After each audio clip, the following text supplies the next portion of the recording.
l'idée, c'est de pouvoir vous présenter donc notre expertise croisée sur une trentaine de minutes et puis de garder 15 minutes à la fin pour des questions-réponses. Et puis, vous verrez aussi au fil de l'eau, on viendra intercaler quelques petits sondages que vous allez normalement pouvoir voir apparaître sur votre écran et vous pourrez y répondre au fil de l'eau quand ils apparaîtront. Donc, avant de se lancer dans le cœur du sujet du parcours candidat, je vous présente rapidement qui je suis. Donc, je m'appelle Cécile Spech, je co-dirige une agence conseil en communication RH qui s'appelle Plotfox. L'objectif de notre activité, de notre métier, c'est d'accompagner les entreprises, donc des entreprises de taille très variée et de secteurs très variés, pour les aider à mieux recruter, à fidéliser et à engager leurs équipes grâce à la communication.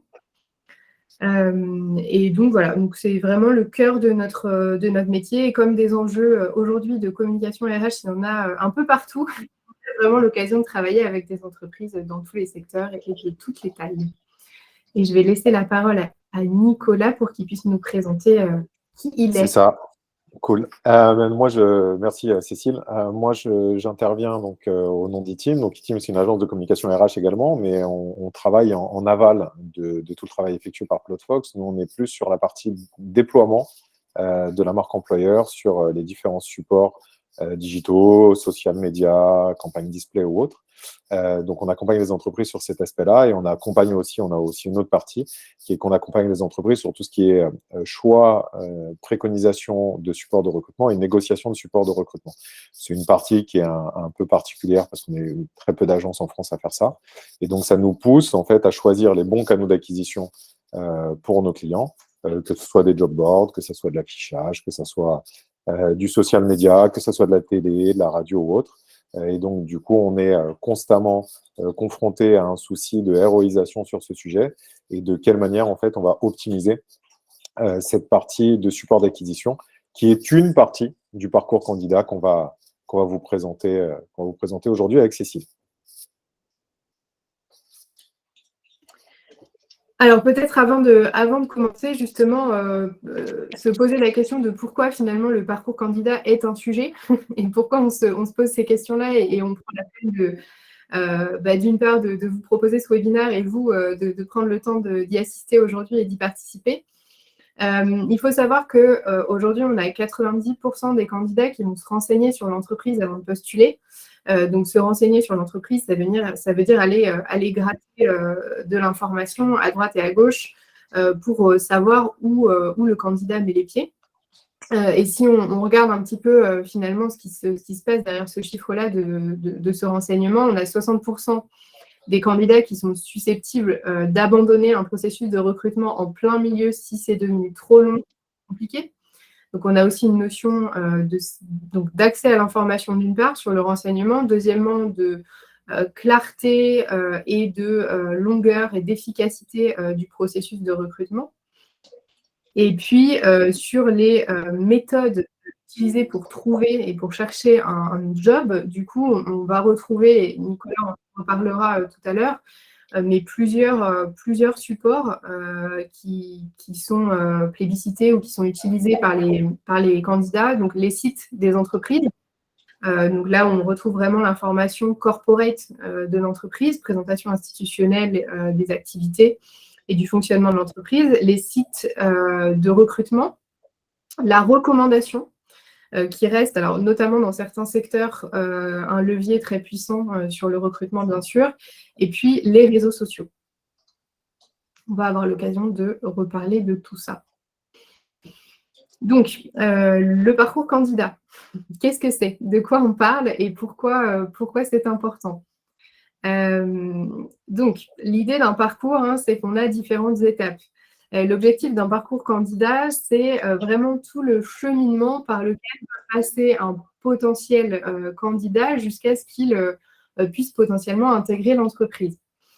Donc, ce sont là quatre grandes étapes qu'on vous a présentées et on va rentrer dans le détail juste après. L'idée, c'est qu'en fait, un candidat, avant qu'il soit candidat, c'est un inconnu. Hein. C'est-à-dire que, et surtout, vous êtes une entreprise inconnue à ses yeux. Donc, avant de pouvoir en faire un employé et même un candidat, il faut arriver à se rendre visible et à se faire connaître et à ce que le potentiel candidat ait connaissance de votre existence et du fait que vous recrutez. Donc ça, c'est cette première brique, attirer les inconnus. Hein, c'est l'idée de transformer un visiteur et qu'il puisse accéder à l'information et prendre connaissance de l'existence de l'entreprise et du fait qu'il recrute. Ensuite, bien sûr, une fois qu'on a ce visiteur, on va essayer de faire en sorte de le convaincre pour le convertir en un candidat et que finalement, il puisse postuler aux offres que l'on met à sa disposition.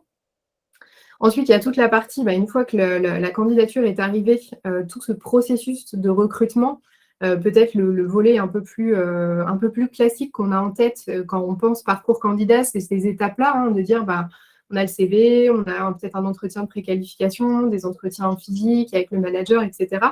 Donc ça, c'est la partie vraiment processus de recrutement, jusqu'à aboutir à l'intégration potentielle ou non de la personne en tant que salarié. Et puis, la dernière brique, finalement, qui est une brique de fidélisation et d'ambassadorat, on peut parler d'employee advocacy, c'est de se dire, mais une fois que le salarié est intégré, comment faire en sorte que finalement, lui aussi soit partie prenante de cette boucle-là et puisse venir alimenter justement ce parcours candidat. Je vais laisser la parole du coup à Nicolas qui va pouvoir faire le lien entre cette présentation un peu parcours du candidat et une vision plus marketing en fait, de transposition de cette notion de parcours. Ce qu'il y a d'intéressant, en fait, merci Cécile, ce qu'il y a d'intéressant à comprendre, c'est ce que tu as dit, c'est que le parcours candidat, en fait, ça ne se limite pas juste au moment où on reçoit le candidat dans notre entreprise. C'est à partir du moment où le candidat a connaissance et commence à vous découvrir, jusqu'au moment où vous l'offboardez ou vous l'onboardez. C'est vraiment toute cette partie-là qui correspond au parcours candidat. Et ce qu'il y a de deuxièmement d'intéressant dans ce schéma qu'on vous présente et que Cécile a construit, c'est qu'on peut voir en fait qu'il y a différents blocs. Et ces différents blocs se succèdent et donc créent un cycle entre eux qui constitue le parcours, le process en fait de recrutement global. Mais ça veut dire que vous pouvez aussi choisir et regarder chaque bloc et la manière dont vous travaillez sur chaque bloc pour voir comment vous l'optimisez. C'est ça qui est aussi assez intéressant, c'est que souvent, en tant que recruteur ou que RH, vous avez l'habitude de faire une grosse partie des différents aspects du parcours candidat, mais sans forcément conscientiser la différenciation et la segmentation qu'on peut avoir à l'intérieur. Le fait de poser cette segmentation, ça nous permet justement de se dire, OK, la partie attractivité, comment je vais la travailler? La partie acquisition, justement, cette première partie, comment je vais la travailler? Alors là, c'est au départ relativement simple, mais on verra juste après qu'il y a peut-être des choses à faire pour pouvoir l'optimiser directement. Mais généralement, on va dire, bon, voilà, je diffuse mon offre d'emploi et c'est comme ça que je vais essayer d'acquérir des candidats.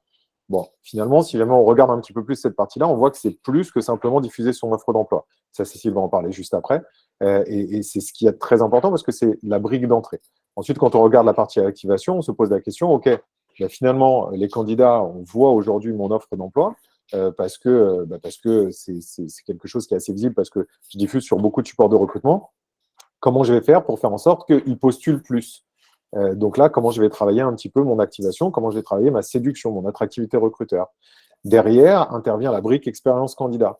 Bon, comment je fais pour optimiser le fait de limiter mes refus de propositions une fois que je les ai vus en entretien, comment je fais en sorte de fidéliser directement en entretien mes potentiels candidats, comment je fais en sorte de travailler mon image recruteur aussi à travers mes entretiens. Ça, c'est toute la partie expérience candidat qui est vraiment un bloc réel à travailler, parce que c'est quelque chose qui est ultra important dans l'amorce de la fidélisation de vos salariés qui intervient après, mais aussi dans l'image globale que vous pouvez mettre, parce que les personnes que vous recevez sont aussi potentiellement des ambassadeurs silencieux, entre guillemets, ou invisibles par rapport à vous, parce que ce sont des personnes qui vont diffuser votre image à l'extérieur des réseaux que vous connaissez.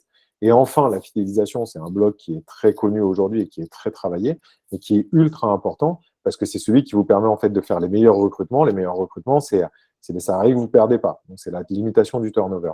Donc, ces quatre blocs-là, en fait, vraiment s'imbriquent ensemble. Et je pense que c'est ce qu'il faut comprendre, c'est que c'est un process global, mais qui peut justement se segmenter et s'optimiser.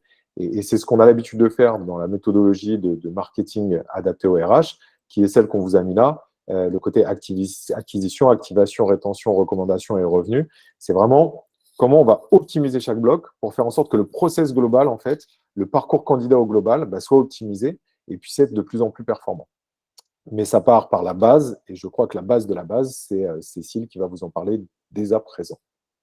Yes, et avant juste de transitionner sur effectivement la base de la base et la toute première étape qu'on pourrait presque mettre en amont de tout ce schéma-là, je voulais juste refaire on peut utiliser un prisme un peu plus communicationnel, notamment sur le démarrage avec se faire connaître, faire aimer, faire agir, qui est une bonne grille d'analyse aussi, comme le disait Nicolas, pour le côté découpage en briques en fait des différentes étapes. Et qui est quelque chose qui est assez facile aussi à faire comprendre, puisque parfois on sait qu'aussi en interne, il y a une notion d'arriver à embarquer les collègues sur ces dynamiques de parcours candidat, arriver à expliquer aussi pourquoi on fait les choses, à embarquer parfois des managers, etc. Et c'est une bonne manière d'arriver à expliquer les choses aussi, je trouve. Donc le faire connaître étant la notion d'arriver à se rendre visible. Donc on est sur quelque chose de vraiment d'un enjeu de notoriété et de visibilité. Ensuite, on a la deuxième étape qui est le faire aimer, où là, on est vraiment sur la notion de convaincre et d'arriver avec un argumentaire à pouvoir faire en sorte que finalement, on ressorte du lot par rapport notamment aux concurrents. Et puis, le faire agir qui est vraiment dans le comportemental et dans l'action, où là, on va chercher à vraiment déclencher l'action et déclencher l'acte de postuler. Effectivement, donc pour parler de la base, qui est vraiment très commune pour le coup à nos métiers avec Nicolas et qui est le socle des questionnements en marketing et en communication de manière globale, et du coup la communication RH ne déroge pas à la règle, c'est la notion de cible. Donc c'est très important avant quoi que ce soit, quand on parle de parcours candidat, de savoir quel candidat en fait. Donc à qui on s'adresse et quelle cible on cherche à capter. Et quelle cible, souvent, quelle au pluriel, cible au pluriel. C'est-à-dire qu'en général, on est sur des cibles très variées et je ne parle pas uniquement de fiches de poste différentes. C'est-à-dire qu'on peut avoir une même annonce d'emploi, peut avoir plusieurs typologies de cibles derrière. Donc, l'idée de la définition des cibles, c'est d'arriver à vraiment affiner ce qu'on appelle des personae, comme on le ferait en marketing sur des profils clients, et de venir travailler des portraits robots, des profils types de cibles pour arriver à comprendre quelles sont les attentes et quelles sont les typologies de comportement qu'on met derrière. Et ça va être important pour deux choses essentielles, que ce soit sur le volet communication ou marketing. C'est d'une part les canaux, pour arriver à choisir finalement sur quel canal je vais être efficace par rapport à cette cible-là. Et deuxièmement, les messages. C'est-à-dire qu'est-ce que je vais raconter à cette cible-là et je vais affiner mon message en fonction de la personne à qui je m'adresse. Voilà, je ne sais pas, Nicolas, si tu avais des choses à ajouter. Si, clairement, c'est vraiment le plus important. Aujourd'hui, c'est bien ce qu'il faut comprendre, c'est que vous devez, en tant que recruteur, faire face à une multiplicité de motivations et de supports de communication. Donc, si vous ne comprenez pas les différents profils qui correspondent au poste, vous allez forcément entamer un recrutement ou tout du moins un parcours candidat qui sera forcément limité par rapport à l'angle d'approche que vous aurez eu. Donc, c'est pour ça que la définition des personas est ultra importante. C'est pour pouvoir vous mettre au goût du jour en fait, l'ensemble des profils qui peuvent correspondre à un poste. Et on sait très bien, et vous le faites, vous pouvez déjà le faire simplement, hein, c'est-à-dire que simplement, vous regardez dans votre entreprise par rapport à quel poste, vous prenez un poste et vous voyez déjà quels profils sont dans votre entreprise. Et vous allez voir que ces profils-là sont généralement assez différents et leurs motivations sont différentes. Donc, c'est-à-dire que potentiellement, les messages que vous pouvez mettre pour les accrocher seront différents. Et surtout, leurs supports en fait, de prédilection, leurs zones de confort seront naturellement différentes. Et ça complexifie le travail que vous avez à faire, c'est une certitude. Mais par contre, si vous faites ce job-là en amont, derrière la diffusion que vous pourrez faire et les choix que vous pourrez faire dans vos canaux d'acquisition et dans vos méthodes d'activation seront beaucoup plus adaptés. Et donc, vous aurez naturellement des profils qui correspondront beaucoup plus à votre ADN et à vos attentes. Donc, c'est vraiment le sujet primordial. Et aujourd'hui, en tant que recruteur, en tant que RH, vous pouvez plus passer outre cet aspect de définition des cibles et de définition des personas. Ça devient, c'est obligatoire. Clairement, c'est obligatoire. Ouais, et c'est souvent une étape sur laquelle on passe pas assez de temps, qu'on néglige, et sur laquelle on passe pas assez de temps parce que finalement, on veut aller au résultat. Ce qui est logique, c'est le cerveau humain est fait comme ça. Et en fait, en passant plus de temps à se poser, y compris avec des parties prenantes, etc., sur la définition de ces cibles-là, on gagne un temps, une énergie et un argent sur la durée qui est vraiment incroyable. Donc, c'est aussi tout le travail qu'on mène avec Nicolas, mais d'arriver avec nos clients à pouvoir pousser ce travail-là en amont et à ce que ce soit vraiment la brique initiale de tout le travail sur le parcours candidat. Alors après, donc c'est cool, ça fait la transition. Oui. Justement, cette définition comment dire, de persona va vous permettre de voir en fait quelle cible vous allez toucher, quel profil vous allez toucher. Et là, on vous a juste mis un petit descriptif des différents canaux d'acquisition que vous pouvez utiliser pour pouvoir trapper votre potentiel candidat au départ. Donc, c'est-à-dire les points d'impact sur lesquels vous allez pouvoir lui proposer votre offre d'emploi, votre message de recrutement, pour justement pouvoir le faire rentrer dans votre parcours candidat. Donc, vous voyez, il y a quand même pas mal de choses. Hein. Si on prend déjà ne serait-ce que les job boards, bon, voilà, on vous a mis la petite miniature à côté. Aujourd'hui, en France, il y a plus de 450 job boards différents. Donc, ça veut dire qu'il va falloir choisir en fonction des job boards, en fonction des profils que vous allez recruter. Mais au-delà de ça, vous pouvez utiliser plein d'autres outils qui vont correspondre à des profils différents en fonction de leur zone de confort et donc des endroits sur lesquels ils seront plus impactés par votre message. On vous parle d'email automation, c'est des choses qui se font de plus en plus. C'est très souvent un lien qui est fait entre le travail de scénarisation de messages sur LinkedIn et le travail de scénarisation de mail à côté. Vous avez la télé qui est arrivée aujourd'hui avec un principe de télé segmenté qui permet aux recruteurs de pouvoir cibler extrêmement bien à des coûts relativement faibles des campagnes de communication RH. La radio, c'est un média qui reste très présent. L'affichage, qui est un média qui est aujourd'hui sous-exploité par les recruteurs parce qu'il est surexploité par les entreprises à but commercial. Mais clairement, s'il pouvait être plus exploité par certains recruteurs, ça serait extrêmement intéressant dans le sens où ça peut transmettre un message très fort et surtout sur une audience très ciblée. Donc, c'est quelque chose qui est sous-exploité et pourtant qui ont des coûts qui ne sont pas forcément très élevés et qui peut vraiment bien jouer sur le côté acquisition. Et surtout, ce qu'il y a d'intéressant, et ça, c'est aussi une facilité à vendre cet aspect-là à votre direction, c'est que l'affichage va vous servir en tant que recruteur, mais il servira aussi à l'image commerciale de la société. Le display qui est de plus en plus utilisé sous un format programmatique qu'on vous a mis à la fin. Donc, c'est-à-dire vraiment aller chercher ce qu'on appelle des non-intentionnistes sur le full display, donc sur le web en général, ou sur le social media, parce que c'est des choses aussi qu'on peut faire sur le social media, et bien évidemment l'utilisation des CVT qui correspond au job board précité au départ. Et une brique qui est ultra importante et qui se développe de plus en plus, notamment dans le travail de la marque employeur, c'est le côté inbound. C'est le fait, en fait, de parler de votre structure, de parler de votre entreprise, de parler de votre expertise, de parler de ce que vous faites, mais sans forcément, dans un premier temps, proposer une offre d'emploi, mais juste pour diffuser votre image. Donc, vous voyez, vous avez là, on a combien? 2, 4, 6, 8, 10. Il y a 10 manières, 10 supports d'acquisition différents, à l'intérieur duquel il y a encore différents supports d'acquisition et différents canaux d'acquisition. Et forcément, vous n'allez pas pouvoir aller partout. Ce n'est pas possible. Donc, ça veut dire qu'il va falloir bien définir ceux qui sont les plus pertinents pour vous en fonction des différents profils que vous avez à recruter. Et c'est là où le travail des personas est hyper important. Parce que pour un même poste, vous aurez une personne qui sera peut-être plus adaptée et plus impactable sur des job boards, et puis vous en aurez une autre qui sera un peu plus jeune, donc qui sera moins en phase avec les job boards, qu'il faudra potentiellement taper sur le social media. Quoique, on a un rapport récent qui montre que l'affichage en fait externe, donc le OOH, ce qu'on appelle le out of home, est la publicité qui est la plus impactante pour les jeunes générations. Parce que ces jeunes générations aujourd'hui sont ultra stimulées sur le display, donc vont être potentiellement moins impactées par des publicités display. Donc sur des jeunes générations, sur du local, est-ce qu'il ne faudrait pas faire de l'affichage? C'est quelque chose qui pourrait être intéressant. Donc d'où l'intérêt et d'où la pertinence en fait de travailler vos personas et de bien définir vos profils et leur zone de confort pour pouvoir justement adapter le démarrage de votre parcours de candidat de la meilleure des manières et le plus ciblé possible. J'ai beaucoup parlé déjà. Hop.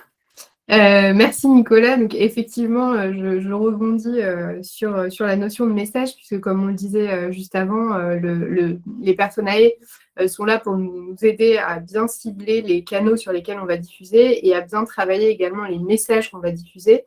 Et c'est d'autant plus important puisque, comme le disait Nicolas, il y a aussi finalement un canal d'acquisition qu'on appelle l'inbound, qui va être beaucoup lié au fait d'être présent et visible, pas uniquement pour diffuser des offres, mais aussi pour diffuser tout un écosystème de contenu autour de sa marque employeur. Aujourd'hui, voilà, les entreprises qui, sur le sujet de l'emploi, ne font que finalement pusher des offres les unes après les autres, ont un succès et un taux de candidature qui est bien moindre, puisque, comme on le disait en introduction, le candidat aujourd'hui, il cherche à avoir de l'information sur l'entreprise. Donc, c'est ça qu'on va venir travailler avec la notion de marque employeur et de proposition de valeur. Donc là, l'objectif avec les messages clés, en fait, ce que je mets derrière message clé, c'est double, en fait. Il y a d'une part la notion de discours cohérent. Et ce qui est très important dans un parcours candidat, c'est que finalement, on ait quelque chose qui soit globalement cohérent, c'est-à-dire que la présentation de l'entreprise en tant qu'employeur, ce soit vraiment une colonne vertébrale et quelque chose de très solide sur lequel on puisse s'appuyer pour véhiculer une image qui soit effectivement la plus harmonieuse possible et rassurante pour le candidat.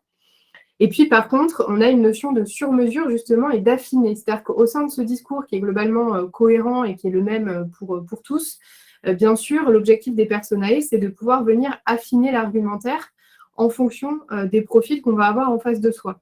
Donc, quand on dit affiner l'argumentaire, ce n'est pas qu'on va raconter une histoire différente, puisque, comme je viens de le dire, tout l'enjeu de la marque employeur, c'est d'avoir une histoire cohérente, commune, une colonne vertébrale. Par contre, on va venir jouer avec les curseurs pour affiner, mettre en lumière et mettre un coup de projecteur sur tel ou tel argumentaire, parce qu'on sait que c'est celui-là qui va faire mouche par rapport à la cible qu'on va chercher à capter. Donc les 4 étapes clés pour nous, pour arriver justement à allier cette notion de discours cohérent, de colonne vertébrale et d'argumentaire sur mesure pour sortir du lot, c'est d'une part d'arriver à identifier ses forces et son positionnement vis-à-vis de la concurrence employeur, ce qui suppose d'avoir déjà un petit peu identifié justement quelle était cette concurrence employeur, donc qui est-ce qui globalement vous pique des collaborateurs en place ou ces entreprises vers lesquelles certains candidats finalement font le choix d'aller plutôt que de venir chez vous. Et d'identifier ses forces, ça veut dire de vraiment se dire qu'est-ce qui, en fait, aujourd'hui, moi, en tant qu'employeur, me définit et fait en sorte que les gens viennent chez moi et les gens restent chez moi. C'est un peu ces questions-là qu'il faut se poser. Ensuite, du coup, à partir de ces forces-là, on va pouvoir construire un discours employeur et un discours marque employeur, une promesse à destination des candidats. Cette promesse globale et ce discours, comme je disais, cette histoire globale, on va venir l'adapter aux cibles en déplaçant le curseur en fonction justement de ces fiches personnelles qu'on aura définies. Et puis, on va cartographier en fait ce parcours candidat, donc notamment grâce aux grilles là qu'on a pu vous présenter, il y en a voilà, plusieurs, pour aligner les points d'entrée. Donc ça veut dire quoi cartographier? Ça veut dire que je vais identifier aux différentes étapes en fait quels sont les supports, le véhicule de mon message et de cette histoire que je raconte. Donc, il y a la notion d'outils, bien sûr, on vient d'en dérouler, et de canaux de diffusion, on vient d'en dérouler un certain nombre grâce à Nicolas. Et puis, il y a bien sûr le discours oral aussi que vous portez, donc typiquement dans un processus de recrutement, donc sur la phase de rétention. Les personnes auxquelles le candidat, la candidate va être confronté dans des entretiens font aussi partie des points d'entrée. Donc, il faut aussi arriver à aligner le discours et l'histoire qu'on raconte sur toute la chaîne, y compris jusqu'aux entretiens que passe le candidat.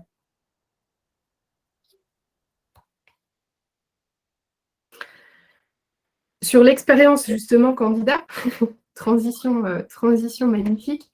Donc, l'expérience candidat, c'est vraiment cette perception que le candidat va avoir du processus de recrutement. Donc, c'est cette notion de ce que vit le candidat à partir du moment où il a candidaté jusqu'au moment où il est recruté ou pas au sein de l'entreprise. Donc là, en fait, on peut vraiment faire le parallèle avec la notion d'UX, d'expérience utilisateur. C'est un peu la même logique, c'est qu'il faut arriver à se mettre en fait dans la peau du candidat, de la candidate, pour se poser cette question de voilà, quelles sont les différentes étapes que vit le candidat, à quel contact il est confronté, à quelles informations. Et c'est d'autant plus important que ça, c'est vraiment à garder en tête, c'est qu'un candidat qui est dans un processus, dans un parcours candidat, dans un processus de recrutement, c'est déjà soit un potentiel ambassadeur de votre marque employeur, soit un potentiel détracteur. Donc, il faut vraiment faire attention à soigner cette expérience candidat. Les 3 conseils qu'on peut vous donner sur ce sujet, c'est d'une part d'être actif, donc vraiment de répondre aux candidats et d'éviter absolument le silence radio. D'être transparent, donc là, il y a une notion de clarification, hein, on en parlait déjà tout à l'heure, mais d'être très clair sur le parcours, sur ce que vous proposez, ce que va traverser le candidat et de s'y tenir. Et puis d'être aligné, c'est ce que je disais juste avant, c'est-à-dire de véhiculer un discours qui soit cohérent à l'écrit comme à l'oral, pour éviter que le candidat soit complètement perdu. Hein. On a présenté ce chiffre au début, on a un pourcentage assez important de candidats qui abandonnent des process de recrutement quand ça devient trop flou, trop compliqué ou trop long. Ce qui est assez intéressant sur le côté expérience candidat, c'est ce que tu disais, Cécile, c'est que le candidat est un potentiel ambassadeur et surtout, potentiellement, le candidat que vous refusez aujourd'hui, ce sera peut-être un candidat que vous accepterez demain. Et il faut bien comprendre que vous séduisez pas forcément les personnes que vous voulez recruter à date, mais vous séduisez aussi les potentiels que vous pouvez recruter plus tard. Ce qui est intéressant, c'est que il y a une étude qui montre que 34% des candidats ayant vécu une bonne expérience candidat repostulent dans la même entreprise sur un autre job ou quelques mois plus tard. Donc, ça démontre en fait l'importance de la considération et le fait de travailler aussi cette considération sur l'expérience candidat, c'est un démarrage de travail de la considération de vos salariés et qui est quand même une base aussi très importante et primordiale dans le parcours candidat. Mais je crois que c'est juste la suite. Là, on voulait faire un petit zoom justement sur la notion de mesure aussi et d'ajustement tout au long de la chaîne, et c'est d'autant plus important sur cette phase-là, de pouvoir suivre en fait ce que vous faites. Donc, c'est pour ça que le découpage aussi en différentes étapes du parcours candidat, il est important, et de pouvoir traquer un petit peu comment les candidats vivent en fait ces différentes étapes. Qu'est-ce qu'ils perçoivent aussi de l'information qu'est-ce qu'ils ont compris, qu'est-ce qu'ils ont vu, où est-ce qu'ils sont allés chercher l'information. Et ça, en fait, pour le savoir, il n'y a rien de mieux que le feedback. Donc, vraiment de demander en fait aux candidats de savoir d'où ils viennent, comment ils ont eu vent de l'offre, qu'est-ce qu'ils ont retenu par rapport à qui vous êtes, à ce que vous proposez, qu'est-ce qui les a incités à postuler, comment ils ont vécu aussi ce process. D'avoir vraiment de chercher à avoir un retour pour être sur de l'optimisation en continu de ce parcours. Et après, du coup, en gros, donc là, on arrive sur la fin du parcours candidat. Donc, vous avez acquis les personnes, vous avez activé, vous avez retenu, vous avez recruté.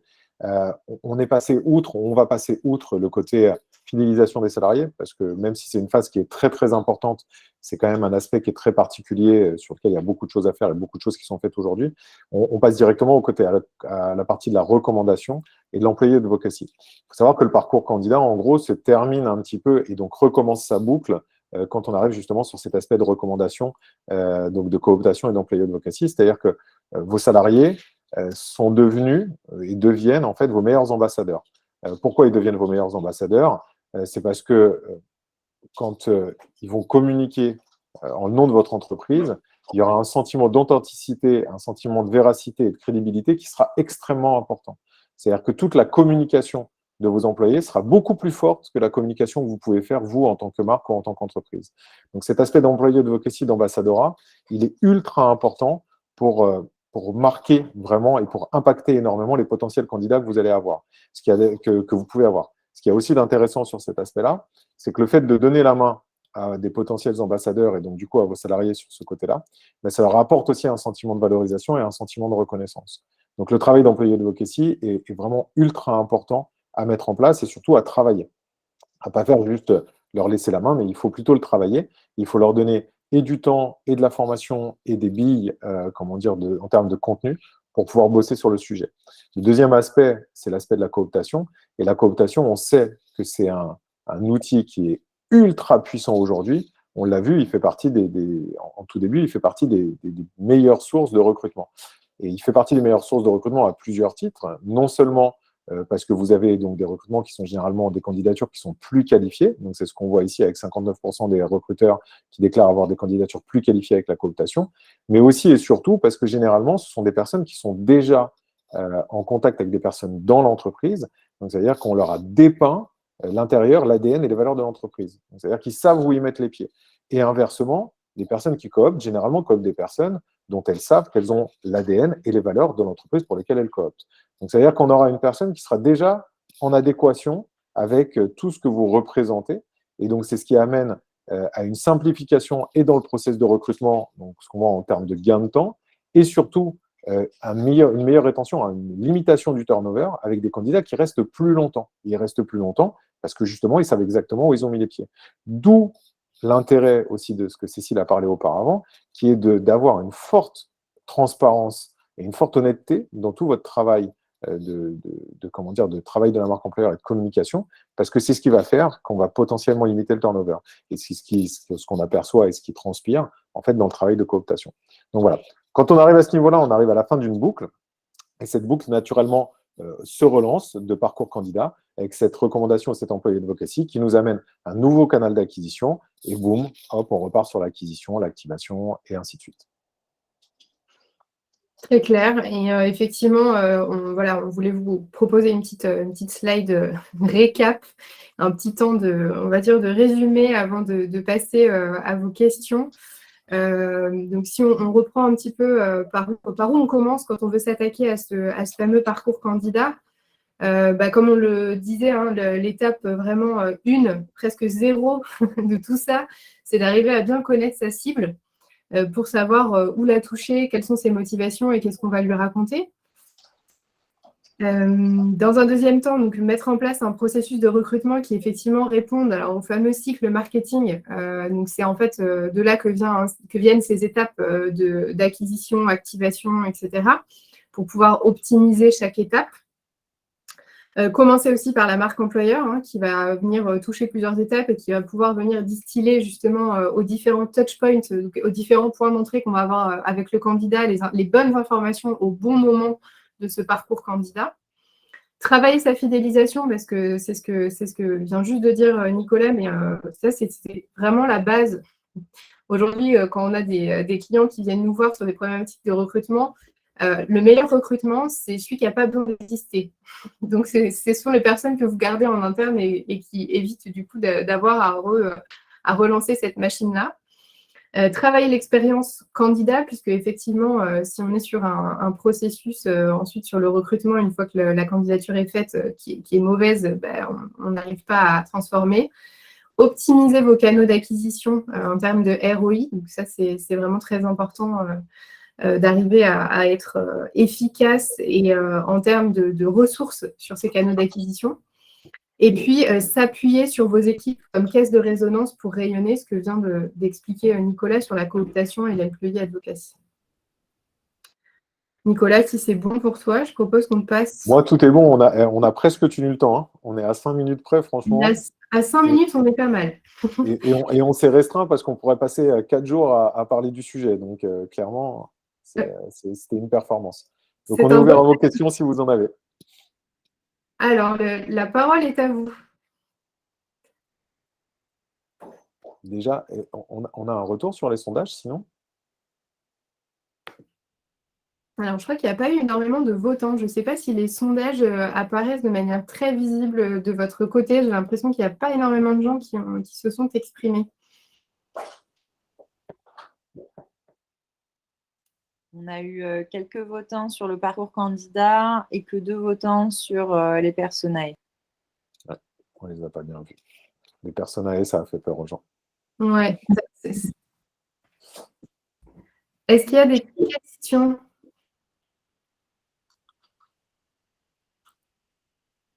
N'hésitez pas, hein, si vous ne voulez pas les poser en live, hein, vous pouvez les poser dans le chat. Hein. C'est ça.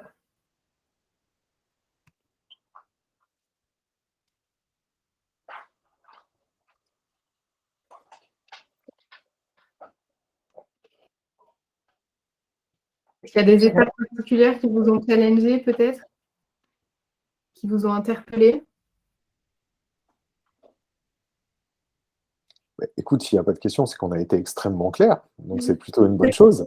Comme quoi, C'est-à-dire qu'en 30 minutes, on a réussi à faire quelque chose d'absolument extraordinaire. Non, mais écoute, s'il n'y a pas de questions, on va peut-être pas traîner, on va laisser les gens aller manger tranquillement. De toute façon, vous leur envoyez le document, c'est ça? Oui, vous allez recevoir le document. Il y a le nouveau sondage, hein. On a eu 4 votants sur quel canot diffusez-vous principalement vos offres d'emploi. On a quand même un 100% sur les job boards. Donc, assez intéressant de voir que peut-être à développer d'autres canaux aussi pour beaucoup. C'est ça, c'est toujours comme ça. Là, pour le coup, c'est la simplicité et il faut s'ouvrir vraiment à beaucoup de choses, on est bien d'accord. Mais oui, on enverra la présentation et le webinaire. Cool. Donc, comme ça, vous avez notre contact. Si des fois, il y a des questions qui réapparaissent une fois le ventre plein et sur un autre, voilà, une fois que vous aurez reposé les informations, n'hésitez pas à revenir vers nous avec des interrogations que vous pourriez avoir. Merci en tout cas à tous d'avoir été là sur ce créneau. C'était très, très chouette de pouvoir faire ce webinaire croisé du coup avec toi, Nicolas. C'était cool, merci beaucoup. Voilà, on essaiera de relancer des webinaires de manière assez récurrente sur d'autres sujets avec des formats assez variés. Ici, c'est un format plutôt expert. Et on va relancer des webinaires sur 2023 aussi sur des formats plutôt table ronde. Notamment avec certains de nos clients, voilà, pour apporter des matières croisées. Je vous remercie beaucoup à tous. Très bon appétit. Et Au revoir. Bonne journée tout le monde. Bonne journée tout le monde. Merci, bonne journée. Bonne journée, merci encore. Bonne journée. Au revoir.